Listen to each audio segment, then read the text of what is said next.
Hola, soy Janina, soy psicóloga, profesora en psicología y trabajo dando educación sexual integral hace más de 10 años.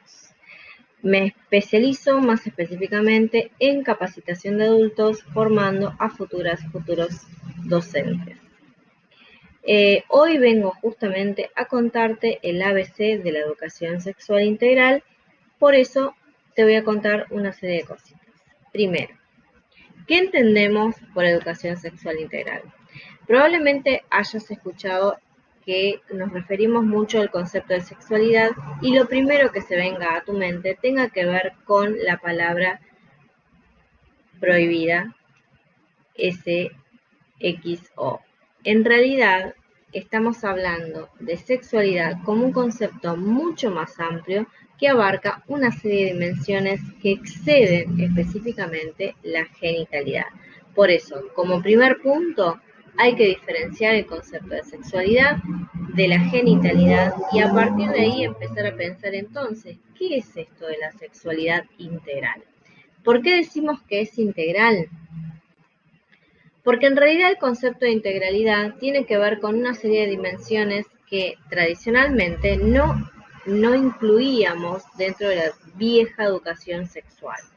Por ejemplo, los aspectos sociales, más específicamente afectivos, éticos, que justamente ahora sí lo empezamos a incluir. ¿Cómo hacemos para incluir estos aspectos o bajo qué forma aparecen estos aspectos? Probablemente hayas escuchado que la ESI abarca 5 ejes. Estos ejes son cuidar el cuerpo y la salud, que es lo que nosotros conocíamos antiguamente como la vieja educación sexual, donde te enseñaban los métodos anticonceptivos, donde te enseñaban cuestiones respecto de la menstruación y demás, o los cambios que sufría el adolescente en su momento de pasaje, ¿no? de adolescencia a adultez, y valorar la afectividad, garantizar la equidad de género, respetar la diversidad y ejercer nuestros derechos. Esos son justamente los que se vienen a agregar a lo que antiguamente se trabajaba en las escuelas. Ahora, ¿cómo pasamos de dar esa antigua educación sexual a la más conocida educación sexual como integral, abarcando todas estas dimensiones?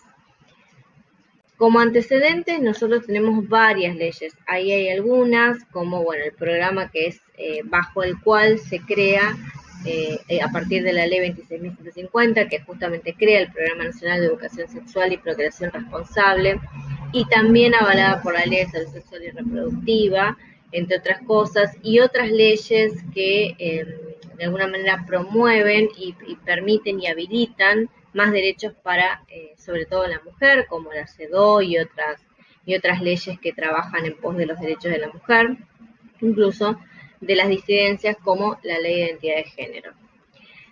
A partir de todas estas leyes en la Argentina y promovidas justamente por el movimiento feminista, de ahí la conexión, se empiezan a ampliar esos contenidos y en nuestra provincia, más específicamente en Santa Fe, se termina afirmando justamente que existen estos 5 ejes y que en realidad deberíamos trabajar con esto. Digo esto porque la antigua ley 26.150 tenía un artículo, que era el artículo 5, que decía que uno debería adecuar esos contenidos de acuerdo al ideario, y esto muchas veces ocasionó en las escuelas privadas religiosas, de corte religioso, más específicas y confesionales, que esto se trasladara como educación para el amor.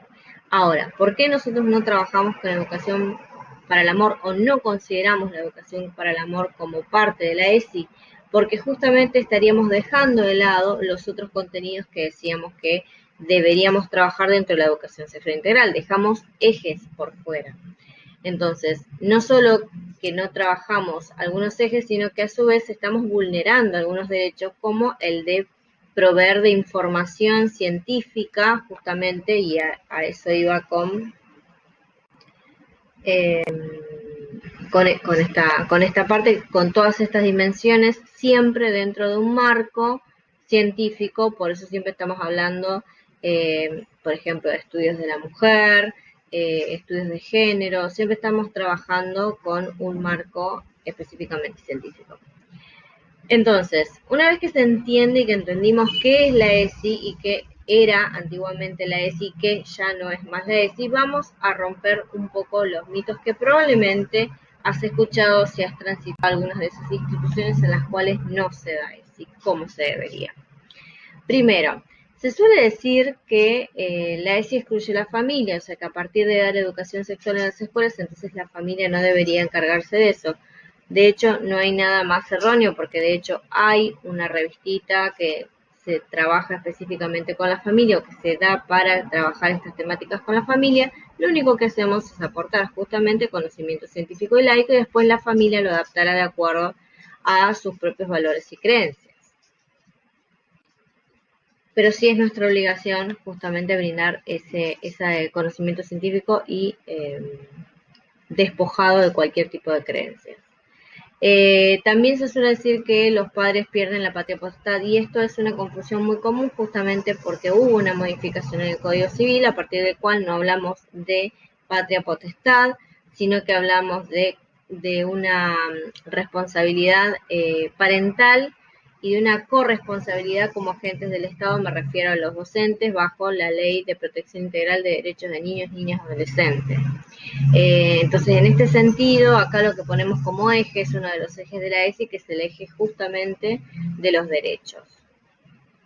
En ese sentido, está bueno recalcar entonces que no solo los niños no son propiedad de nadie, porque son justamente sujetos de derecho. Es decir, que son sujetos de derecho no es ir un poco más allá de la Convención Internacional de los Derechos del Niño y decir que en realidad no solo tienen derechos, sino que son sujetos que ya por ser sujetos nacidos en nuestro territorio, gozan de esos derechos, entre otros justamente el de recibir esta información científica y bien informada sobre educación sexual integral, que está avalado, entre otras, por la Ley de Educación Sexual, la Ley de Educación Sexual y la Ley de Procreación Responsable, incluso la Ley de Educación Nacional. Otro de los mitos que se pueden llegar a escuchar es que la ESI es una doctrina.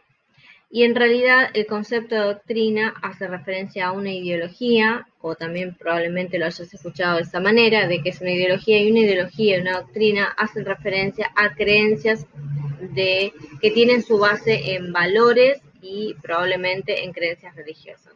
Por eso no tiene nada que ver con lo que nosotros trabajamos, porque trabajamos con conocimiento justamente científico, probado, validado, por la ciencia dentro del país y el mundo, porque en realidad tiene un marco también internacional. O sea que no sería para nada una creencia. Que respetamos las creencias de cada familia, por supuesto, pero al interior de la escuela, como enseñamos matemáticas y también son ciencias, también la ESI está dentro del marco de la ciencia. O al menos así queremos trabajar nosotros. Y otro de los mitos más comunes que podemos llegar a encontrar dentro de las escuelas es decir que les enseñamos a los chicos a masturbarse. Y en realidad esto tiene que ver con la confusión de lo primero que aclaré, que es lo que antes era la educación sexual, que estaba asociado específicamente al cuidado, a la prevención de enfermedades de transmisión sexual, por ejemplo, porque esto se enseñaba en séptimo grado o en el secundario. Hoy, ¿cómo se enseña la ESI? En realidad la ESI la estamos trabajando desde el jardín de infantes, inclusive desde maternal lo podemos pensar, siempre y cuando el docente que lo dicte tenga la formación y lo pueda hacer. ¿Por qué? Porque en realidad la ESI no tiene que ver con un momento del desarrollo. No es algo que se tiene que trabajar en un nivel, sino que son contenidos que atraviesan toda la currícula de todos los contenidos de todas las áreas que se dan como conocimiento científico o como CBC dentro de las escuelas. Por eso, en cada área, matemáticas, ciencias naturales, formación ética, incluso educación física, y todas plásticas y todas las otras demás asignaturas que probablemente no se consideran como las más primarias, pero todas, absolutamente todas, inclusive toda la institución en realidad, debería tener esto que nosotros consideramos como perspectiva de género, que no es otra cosa que empezar a pensar en clave de ESI, ¿no? Empezar a pensar en clave de diversidad, empezar a pensar en clave de todos estos ejes que tiene la ESI, ¿no? Respetar los derechos, respetar la afectividad, promover justamente el respeto a partir de considerar la diversidad como base de nuestra sociedad y de nuestra condición de seres humanos.